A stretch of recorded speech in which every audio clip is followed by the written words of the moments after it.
Hello and welcome to the GoNoGo show. I am your host, Adam, and joined by my trusted colleague, Niz. How you doing today, Niz? I'm doing good, man. I'm ready to talk about some movies. Yeah, me too. Yeah. And actually, I wanted to say, please excuse me if I mumble a bit, but about 2 days ago, I actually had to get a wisdom tooth pulled out of my face, like emergency style. Like I had like an infection and everything, and I was like, I don't care, I'll give you $10,000. Just please get this thing out of my face. Did they put you under? They didn't put me under, no. Oh, they didn't? No, Oh, man. laughing gas and Novocaine. That's about it. Oh, wow. Okay. So you don't feel anything, but you hear. They put the gas on you, though. They put the gas, yeah. Okay, all right, yeah. You know, it wasn't really doing much for me. Like, they were like, do you feel it? I'm like, not really. It's like, oh, well, you know what? Sometimes it works for people, sometimes it doesn't. Anyway, I was like, wait, what? Yeah, but you were probably like, you know. Loopy. Yeah. Yes. So I apologize if I mumble a bit today, but it's still swollen. I'm still trying to get Hey, there. it's all good, man. It's all good. You know what? Let's talk about, because we haven't said it, let's talk about GoNoGo and what it means. Because Yes. I feel like you caught some slack, you know, online a little bit. I did. You know, I did. People were firing back at him. So talk about GoNoGo So a little bit. I want to just get the point across out there that if a movie gets a no-go, doesn't mean it's a bad movie. Please understand that. But the purpose of this show is for the everyday hardworking man, and whether or not going to this movie in the theater for the theater experience is worth the money. Because the ticket prices are rising and they're not dropping anytime soon. Sometimes you have to pay anywhere from $15 to $20 a ticket. So it's like, is it worth me seeing it in the theater or could I wait for home?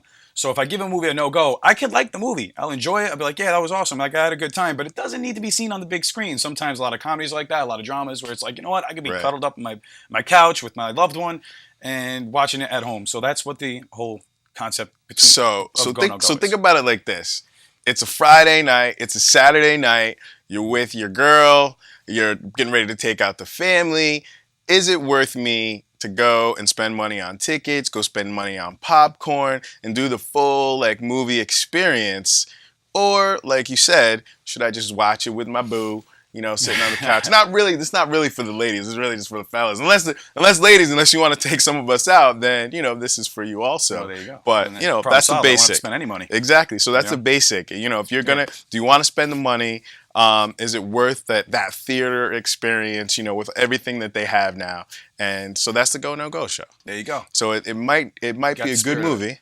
Might be a good movie. Yeah. But it's not a great movie. It's not a movie theater movie. Exactly. You know, like it's something not necessary to see on the big screen. Right. So what do we have? Today? Today, lined up, we have A Most Wanted Man, Philip Seymour Hoffman's, unfortunately, his last completed movie.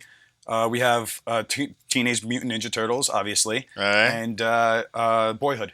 Boyhood. That one looks good. That looks good. So let's get into what are we gonna get into first? First one is A Most Wanted Man, and moment of silence for Philip Seymour Hoffman. He is very, very missed. Let's check it out. Yeah.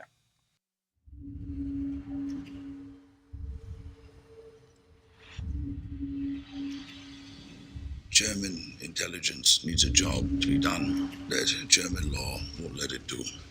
Our unit was set up to develop resources. We're not policemen. We're spies. Our sources don't come to us. Hi, Oliver. Good to see you. We find them. When they're ours, we direct them at bigger targets. It takes a minnow to catch a barracuda to catch a shark. They're moving. You can't do this. I'm a lawyer. Lawyer, social worker for terrorists. You've crossed the line. You're on their side now. I'm frightened. I'm not your spy. Can't do this anymore. You're my ears or my eyes. I need you. We have a job to do. You're going to help me do it. Martha Sullivan, U.S. Embassy, Berlin. Dr. Abdullah moves money through a network of Muslim charities, and every time he does, some of it goes missing. He's moving the money to a shipping company. He's got a lot of friends here in Berlin. Watch your back. The man's tolerant and engaged with the West, but every good man has a little bit of bad, doesn't he? And in Abdullah's case, that little bit just might kill you. We have 3 hours to apprehend Abdullah and make him ours. Hello?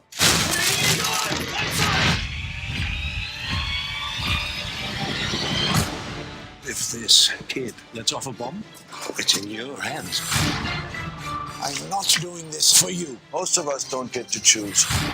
A gave you Issa. Issa gives you Abdullah. What's next? Maybe you could define for us what the long-term objective would be.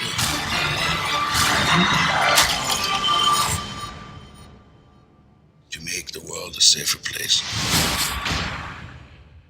Isn't that enough?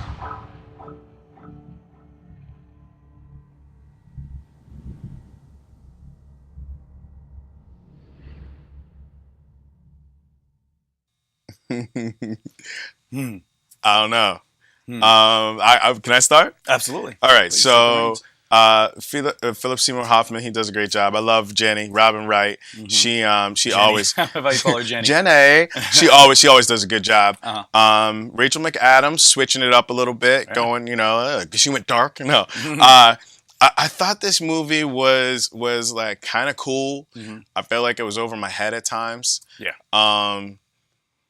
And then it was just kind of like, I was kind of bored at times, and I was trying to like figure stuff out, and then I was like, it was over, and I was like, oh man, but it was like it was okay. It was a little confusing, or maybe not confusing. I mean, I feel like I followed it, but it was just kind of boring. I don't know. It's just it's slow. It was slow. What they would call a slow burn movie. It's one of those ones that takes time to build the suspense and get to the actual ending. But in a 2-hour movie, that hour and a half of slow burn can get a little tedious. But I agree. It was more of an movie. Like, I enjoy the work of the author who made this. He made Tinker Tailor Soldier Spy. He made Constant Gardener. And Constant Gardener was a little more exciting. Tinker Tailor Soldier Spy, I understand, is very high regarded, is regarded well with the critics, but it was boring for me. Like, it was a period piece. So it was a little drab, a little dreary, but it's like they have wonderful talent in these movies. But it's, like you said, it's not the Jack Ryan Shadow Recruit, where it's like, like we'll throw some espionage, but it's more about the explosions and the car chases and the motorcycle chases to make it like a Bourne or something like that. Yeah. This was more intricate, more real, more down to earth, more real life type of espionage thriller. I'm gonna go with that. Yeah, if this is what real spy life is like, then maybe that's okay. Yeah. It wasn't shoot 'em up fight scenes, car chases. Right. You know what I'm saying? Like, there you saw some action in there. Some guys getting jacked up. Yeah. But if this is the life of most spies, and the Jack Ryans and the triple X's and stuff is more fiction. You can tell because they're all action stars, they're all jacked. But in this one, our main protagonist is an out of shape, heavy smoking, heavy drinking man. You can tell most of his time is spent not chasing these bad guys down, but sitting in a van watching them. You know what I mean? So it's more real to life, which I liked about it. It was nice to see that and like the whole trust is more about like the suspense of the trust game. Like, who could you trust? And your best friend for years could be your worst enemy the next day. Oh man, you never know. That's what really upset me about this movie, man. It's just one, like you knew it was gonna happen, and then I'm just like, oh man, I'm just like, wow. I was just like, it's like it's real. It's the real life politics back and forth. The flip floppers and just it was just like. This is gonna happen. This is gonna happen. It did. Where in like a triple X, it's like like he like kicks in the door and he's like, yells at his boss or something. Like exactly. It's like everything. We have the liberty to do something crazy or stupid or whatever, but this one's trying to be real to life, so it's tough. But it was nice to see Rachel McAdams, Willem Dafoe, and Philip Seymour Hoffman, which are all American actors, play these foreign roles. Right. And they pulled it off. I thought beautifully. Like they really did a good job. They're all seasoned vets at this point, and it was nice to see those performances. So that was cool too. But I don't know. What's your verdict?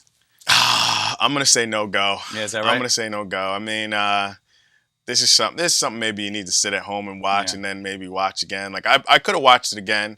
It was had a little suspense to it, but to go to the movie theater, I need a little bit more. Yeah, no, you're right. It's I have to give it a no go as well. But I wanted to give it a go just solely for Philip Seymour Hoffman because out of respect for him. But and his performance, he not only was he awesome in this movie, like he completely embodied his character, but he made everyone he worked with on screen just elevate their performance as well. So he was very like he was like he had like this orbit around him. He was like very magnetic. His energy, because even though he was all like and dreary or whatever, but he was so good at it. It made you want to watch more. That's what he does. But man. That's what the movie itself, like I could watch this at home. I didn't really have to. After what we explained at the beginning of the episode, it's not. You don't really have to see it in the theater. So no go.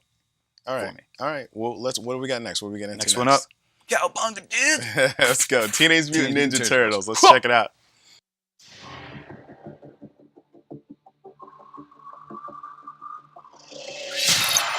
Surveillance is showing heavy Foot Clan activity. We're taking hostages. Let's rock and roll. Go! Woo! This is our city. That's what I'm talking about. Like shadows in the night, completely unseen. Who's that? It's a camera flash. Give me the camera. Oh, look, he's doing his Batman voice. Back off, Rat. Do not say a word about this to anyone. If you do, we will find you. Yeah, we'll find you. I'm sorry, that came across super creepy, okay? We will find you, though. My sons, I have trained you your whole lives to protect the city above. But I fear you are not ready for its greatest threat. We're taking your armor to the next level.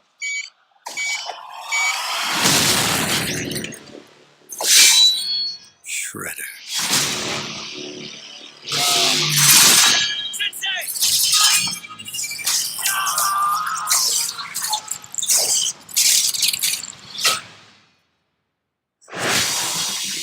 Sensei. You must stop, Shredder. Together, you are stronger than he can ever be. Let's go save my brothers.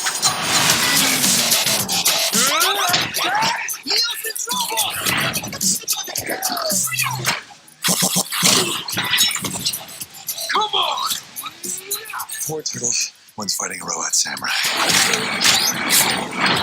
Why not?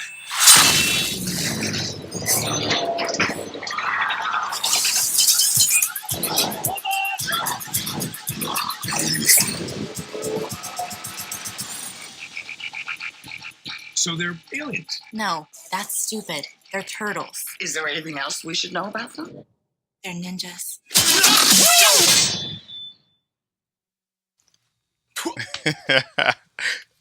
Oh, what'd you think? Cowabunga, dude. That's what else can you think about this? This was check your brain at the door material right here. Yeah. I gotta admit, I enjoyed the movie. I thought it captured the spirit of the Turtles, which was good. Not so much the look.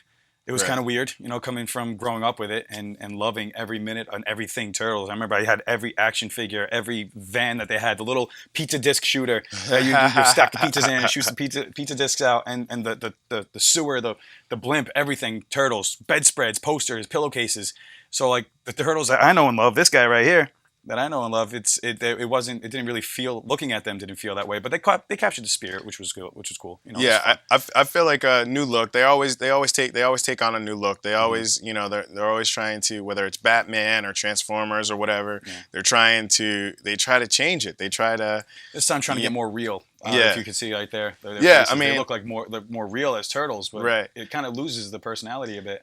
Get that real. I'm more like I like more of the I miss Corey Feldman. Corey, Feldman. Yeah, that's that's Donatello. I kind of miss him in there. Yeah, the voices. I have to admit, I was missing the voices too. I think they made Donatello too geeky. He wasn't that geeky. He was like just a smart Maybe dude. too skittish. He's too like, He's like, oh, the computer, my calculations and and he's like, he just like he looked cool, but with all the gadgets and stuff because he was known for that. But he did, they could do that with him. You know what I'm saying? Like, and they just, Megan Fox is like the superhero chick. Like, let's just put her in. She wasn't redhead enough. She wasn't redhead. So I was just gonna say that she was way too dark for this. She wasn't a redhead, and she's wearing leather pants, which I don't mind. No, not at all. Like, it's Megan Fox. I don't mind. But she had the leather coat, the yellow coat, which was kind of threw it back a bit. But her hair needs to be more red. She's walking a bike with leather pants at the end. At the end, she had leather pants on, walking a bike. She rides a bike. So it's just kind of like Megan Fox riding a bike. I'm like, all right, so whatever. This movie did not try to be anything it's not. It did not try to be groundbreaking. It did not try. And to tell you the truth, with the special effects that we have now with Dawn of the Planet of the Apes, like how amazingly real those apes looked, I was hoping that the Turtles would do the same thing. But they didn't really. You don't think so? I don't think so. No, I mean, don't get me wrong. It was nice. It looked good. Did you want them to be more human? Not more human, just look more real. Because it looked like, especially when they were fighting Shredder, like it looked like I was watching a cartoon, which is fine with me. I love cartoons. But it looked like I was watching, when I was watching Planet of the Apes, it's like I did not question for 1 minute that those weren't apes. This one, you could tell the CGI in this one, which is fine, but just I was hoping for more realism, especially with Splinter. Splinter did not seem right to me. The Splinter from the original. Yeah. He was more. I don't know. I think he was kind of like Yoda-esque in this. But I don't know. I felt like the action was good. I wasn't like the action was good. No, it was. Remember in Matrix? In Matrix, you clearly are like, oh, that's not Neo. You know what I'm saying? Like when he was running around with the absolutely. Like I didn't feel like that in this. I felt like I tell you the truth, when it comes to them interacting with real life stuff, like when they were going down that hill you saw in the trailer and they're hitting the trucks and stuff, that was great. It looked beautiful. Like it's just when they were all together, like when they're all together with Splinter in that one, and like if there's no other human aspect, you could tell that it's just everything looks computer. I'm gonna have to check that again. Yeah. But they definitely caught the spirit. It was funny. It was fun to watch. I had a good time. They had the whole pizza loving party, joking around and stuff with each other, that kind of stuff. So they kept the spirit of it. I put it along with Guardians. Guardians. Guardians. It was a fun movie. It was just it wasn't trying to be like groundbreaking or But also, what Guardians had on top of it is that it wasn't trying to be groundbreaking, but it did touch your heart the way that I didn't really feel with the Turtles. Like the Turtles, I enjoyed, but it's like.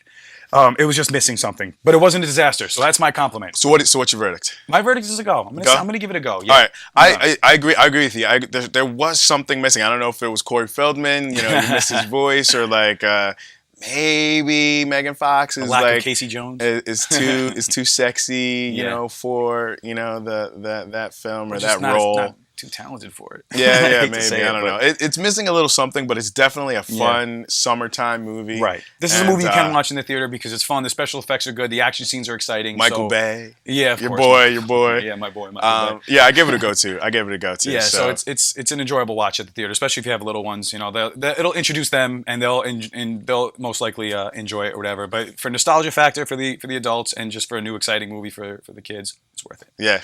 Check it out. Go check it out. Cool. All right. So up next we have just to give you a little background on this. This movie started in 2002 and it was filmed over like 10 years, 12. Right? 12 years. Yep. Filmed over 12 years. It's called Boyhood. Let's check out the trailer.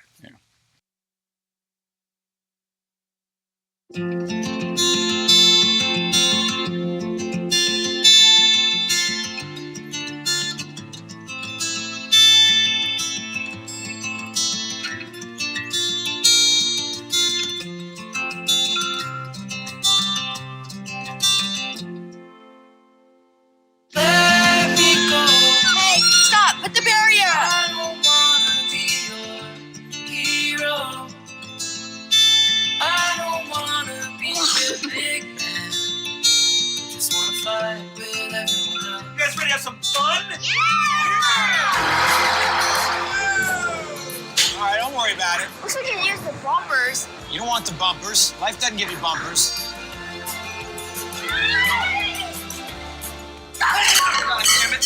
We have a new student joining us today. Hey, dude. Welcome to the suck. Mom. Haven't you been drinking? Oh. Everyone deserves a chance to. What do you want to be, Mason? What do you want to do?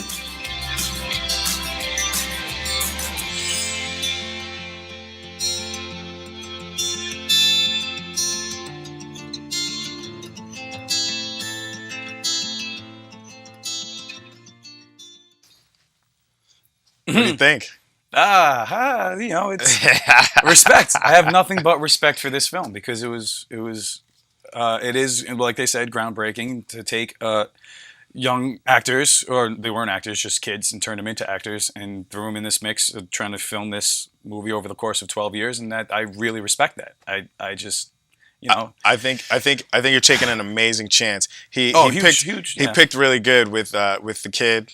Luckily, nothing happened, or we don't know that anything's happened or not happened over the years. Luckily, he turned out to be a good-looking kid too. Yeah, exactly. Yeah, but I wish Josh Ladd got some props in here. Because if you guys don't know Josh Ladd, he was on TV. He did a TV show. He was the one with the other son. Okay. He was in what else was he? He's in a bunch of stuff. Okay. But I can't reference it right now. I totally forgot. But that's who got me. Yeah. I thought this was a great story. Mm-hmm. I thought that it was super like intuitive, like it was ambitious, you know, like they're like, ambition is not a problem with this. This is definitely ambitious, to say the least. And this story was cool to watch over time. Josh Ladd is the one that got me. You know, his character was the one that I felt like was the you know what, I'm talking about Wish I Was Here. That's Josh Ladd was not even in this. I'm sorry. Boyhood was great. Patricia Arquette was dope in 2002. I'm mixing movies up. You go. Yeah, we've been overloading ourselves with movies because we do have day jobs, so it's kind of tough to keep track of everything that we do. So that's cool. Yeah, right. Turn down for what? I gotta admit, man, I caught a lot of heat with this one. I gave it a no-go on my page. I really? gave it a no-go. Okay. I'm sorry, but I'm catching a lot of heat because people are like, you need to reevaluate what you're thinking. This is a masterpiece. It's brilliant, and I get it. Richard Linklater, I'm a fan. He made the trilogy, the Before Sunset, After Sunset, Before Sunrise, all that stuff with Ethan Hawke and that Julianne Dupree, something Dupree, the French actress, whatever, where they. Every 10 years, they made a different one to show the progress of this person's relationship. So he kind of has this whole theme going on, of, following people throughout the years, which is great. I can't help but say I was not entertained. Like, I just did not. I get it. We're growing up with these kids. We watch them grow up before our eyes, and that's beautiful. And there was actually a couple parts. Like I said, Ethan Hawke is the only one with any kind of charisma during this movie. He actually had me going because he was talking to his son about life and about, getting philosophical and beliefs and this and that. And that's the kind of stuff that I wanted, that I was yearning for. And that's what made the Before Sunset movie so great. But this one lacked it. It was almost a 3-hour runtime, and there was only a few parts that really got me like that. The rest of it was just watching this kid grow up, which was nice. But it's like, yeah, I could relate to it. I grew up the same way. I have family, we do our things. But he reminded me. This reminds me of what the Holden call Catcher in the Rye. Okay. Everyone takes Catcher in the Rye as it was the best book ever written, and oh my God, this was brilliant, and it caused that dude to do that assassination attempt. I don't know who was behind it, but this main character reminds me of Holden Caulfield. It's like, yeah, we get it. You've been through some rough times, and I feel for you. But life is not so damn bleak. You still have a loving mother, a father who tries his best. They're paying for you to go through college and stuff like that. So yeah, you don't have to be so. You're just like Holden Caulfield was a spoiled brat in my opinion. You know what I mean? So all right, it was a literary work. It was famous, whatever. But I just didn't get on board with the people who worshipped it. You know what I mean? This is kind of what Boyhood's like. Like, I like it. I respect it. I think it's truly ambitious and it's worth a watch. It definitely is worth a watch. But to spend money and 3 hours in the theater, I didn't have to. I agree because if you go see this movie and you watch another movie, you could confuse the two, and then when you have to talk about them, you're talking about the wrong movie. So like Mr. Ladd, which I'm sure he's happy. I Wish I Was Here. Zach Braff's new movie. Check it out. Josh Ladd. All right, so this could have been called Life. Of course. And you just watch these characters develop over time. Because the kid was kind of just moving through life, and it was a nice story to follow because it's something that we've never seen before, right? And I think that's where the outrage comes in because people are like, "Oh man, this is great! He did this, blah, blah, blah." Yeah. You've never seen it before, true. So, but one thing I do have to disagree with, they said it's a once in a lifetime thing. Agreed. But someone says this is something that's never been done before and probably never will. Disagree. This could probably happen again. Somebody could pick it up and be like, hey, he did 12 years. Let me do 24. What's it going to be like if I follow somebody for 60 years and put my entire life into this thing? So that can happen again. Something like we've never seen before, true. But this can happen again, and maybe it could be executed a little better. I hate to say it, but it's weird. The parts that I didn't like about this movie is kind of also the parts I did like, if that makes any sense to anyone out there. It was boring, and it was mundane, but that's also life. Not every moment in life is a game changer. Like, not every moment in life is me driving to do my GoNoGo show. There's going to be that point where I'm sitting at home eating cereal being like, I have the GoNoGo show tomorrow. Today's going to be a boring day. You know what I mean? So that's what a lot of the movie was like. There's a lot of cool parts, but there was also so many other parts where it's just life happening, which was nice to watch. But this is kind of groundbreaking. Yeah. So I'm going to say, go. You got to go. It's something that you should see in the theater and see in the screen and get that experience. And because this is the first one. Yes. So if someone else does it again, you're right. It is what it is. But I would say just a rip off of this one. Yeah, exactly. I would say go check this out because it's the first one, and it's kind of boring at times. It is. It's very long. Mm-hmm. But go check it out because it's the first time it's been done. It's really cool. Patricia Arquette looks great in 2002. Of course she does. I don't know. It's there's some things in there that you can kind of latch on to. I wish they kind of developed some things a little bit more. Yeah. And so maybe if it I just happens wish they went again, further into certain conversations like that he had that I was really getting into, and then they just kind of like cut it, and then it's more of him growing up, and I'm just like, just continue with that. Continue with the philosophical ideas. Right. Push the envelope. Get people riled up. Start a fire. Like sometimes apathy is lethal. So it's like if you want to talk about issues, whether you're about your politics and your religion and stuff like that, sometimes just do it. Yeah. Do it and see what happens. But well, I'm gonna give it a go. You gonna give it? I'm gonna stick with my no go. I have to stick to my guns. I have to stick to my guns. I can't go back on my word. I'm gonna keep the no go. But please don't hate me for it because it was a good movie. I respect the heck out of it. I just don't need to. Yeah, really. I'm gonna get eggs thrown at my house for this. I know it, but I'm gonna stick to my guns. All right. Integrity. All right. Cool. All right. Well, yo, we gotta go. We gotta get out of here. Okay. Listen, next week I want to do Let's Be Cops. Can we do that one? Oh, absolutely. Looks really funny. Let's Be Cops. We should dress up as cops and come here. You know how I mess up the themes. All right, I'm gonna dress up like a cop. We have the Twitter page, which is at GoNoGo, and we have our Instagram page, which is Instagram is at GoNoGo Movie Reviews, all one word. YouTube. We also have the YouTube. Just put GoNoGo Show in the search bar on YouTube, and you can watch all our videos on your mobile devices and anywhere you want. Basically. All that stuff, cool. Yeah. And check us out on Facebook. Just look for us. Just find us. GoNoGo or it's not hard to find. Niz Adam. Yeah, look for us. You'll find us if you see us. And also on whiteplainsmedia.org. WPCommunitymedia.org. You can check out the shows. Just look for GoNoGo logo. Yep. And also, you can check us out Thursdays, 7 p.m. and Fridays, 10 p.m. on Verizon 45 and Cablevision 76 in your White Plains area. Yeah. So remember, hashtag GoNoGo whenever you do it. Whatever you want to post or tag somebody, hashtag the GoNoGo so it goes all into one spot where everybody could watch and enjoy all our reviews. And we'll see you soon. All right. See you later.